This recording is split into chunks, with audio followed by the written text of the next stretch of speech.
একজন নারী ইচ্ছা করলে 10 জন পুরুষকে জাহান্নামে নিয়ে যেতে পারে।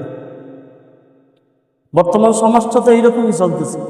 এই যে বর্তমানে নারী সংস্কার নিয়ে যেই সমস্ত কর্মকাণ্ডগুলো যেই সমস্ত মহিলাগুলো করতেছে, যেই সমস্ত নারীবাদীরা, সুশীল নামক কুশীলরা যেই সমস্ত নারী সংস্কার নিয়ে রাস্তাঘাটে আন্দোলন করতেছে, পেটে কাপড় নাই, নুনের উপর এক মুক্তা।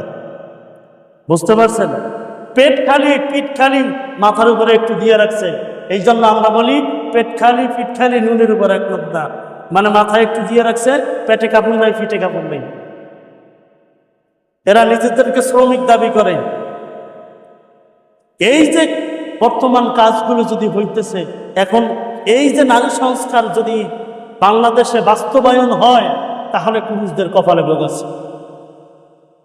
পুরুষরা স্ত্রী নিয়ে রাস্তাঘাটে ঘুরতে যাইবেন, আপনারা পুরুষ মানুষরা স্ত্রীকে ঘুরতে যাইতে বাধা দিবেন, আপনাদের কপালে ভোগ আছে। স্বামী স্ত্রী একসাথে, বৈধ স্ত্রী হওয়ার পরেও তার ইচ্ছার বিরুদ্ধে তাকে যদি আপনি কোনোরূপ কোনো কিছু করতে যান, সে যদি মামলা করে দর্শন মামলা হিসাবে আপনি একজন দর্শনকারী হয়ে যাবেন।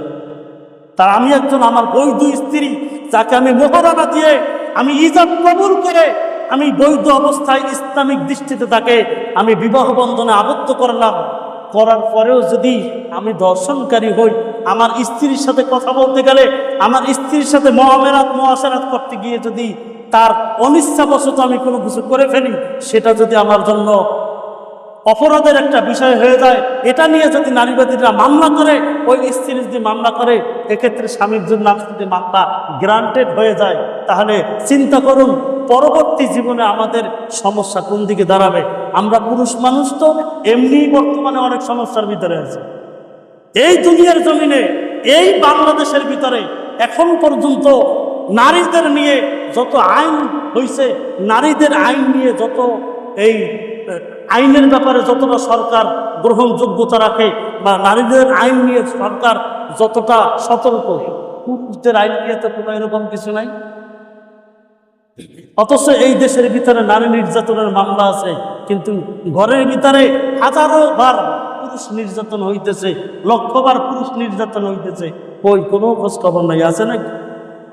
আজকে পুরুষ মানুষ মজলুমের শিকার, পুরুষ মানুষ মজলুম, নারীরা কোনো মজলুম নাই। বর্তমানে স্বামী স্ত্রী, কিছুদিন আগেও বলছিলাম, একসাথে চাকরি করতেছে, একসাথে চাকরি করা অবস্থায় দেখা যায় যে একজনের টাকা জমাইলো আর একজনের টাকা ভাঙলো। স্ত্রী বলে তোমার টাকাটা তুমি খরচ করো, আমার টাকাটা জমাও। 10 লাখ 15 লাখ টাকা হইল, এরপরে জামাইকে আর জামাই মনে হয় না, এরপরে জামাইকে আর জামাই মনে হয় না। কি জন্য? এর আমল নামায় তো 10 লাখ টাকা জমা হয়েছে। তোমার মতো স্বামী আমার দরকার নেই, টাকা থাকলে স্বামীর অভাব নেই। আছে না এরকম সমাজে? এরকম ঘটনা ঘটে না? অহরহ অ্যাভেলেবেল ঘটতেছে। তাহলে আমি যেটা বলতেছিলাম, যে পৃথিবীর সর্বপ্রথম যেই হত্যাকাণ্ড হয়েছে, যেই খুন খারাপি হয়েছে, সেটা কি হয়েছে? নারী নিয়ে হয়েছে। এই জন্য আমাদের নারী থেকে সতর্ক থাকা উচিত, নারী থেকে আমাদেরকে সতর্ক থাকা উচিত। এই যে আরেক দল বর্তমানে বেরোয়েছে, ওনাদেরকে যৌনকর্মী শ্রমিক হিসাবে ওনাদেরকে স্বীকৃতি দিয়ে দাও, মানে ওনারা যৌন কাজ করবে, ওনাদেরকে শ্রমিক হিসাবে স্বীকৃতি দিয়ে দাও। এই যে আর একটা অধপতন যে ওনারা বলতেছে। আবার কিছুদিন আগে স্লোগান দিল, মানে ওরা কাজ করে হইলেও তা বেশ্যাগিরি করে, ওনাদেরকে বেশ্যা করলে না করে। ওনারা কাজ করে বেশ্যার, কিন্তু ওনাদের বেশ্যা করলে ওনারা রাগ হয়। তাহলে ওনাদেরকে কি দেবে? ওনাদেরকে একটা ভালো পদ মর্যাদা কি দেবে ওনাদেরকে? তোমরা তো আকাম কুকাম করে বেড়াও, তোমাদেরকে কি দিবে? দেওয়ার মতো কোনো কিছুই নেই। ভালো কাজ করো, কেউ কোনোদিন খারাপ বলবে না। বলবে না কি? খারাপ কাজ করলে খারাপ বলবেই। জনগণের চোখে তোমরা খারাপ। এই দুনিয়ার জমিনে অনাবৃষ্টি, এই দুনিয়ার জমিনে এত গরম, এই দুনিয়ার জমিনে এত, এই যে সবকিছু হইতেছে, কিসের জন্য হইতেছে? কিসের জন্য হইতেছে? এই যে অপকর্মের কারণে।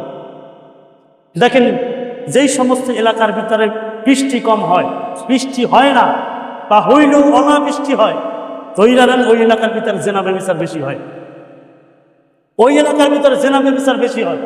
এই জন্য ওই এলাকার ভিতরে বৃষ্টি হয় না। বৃষ্টিও যদি হয়, সেটা হয় অনাবৃষ্টি, যেই বৃষ্টি আমাদের কোনো উপকারে আসে না।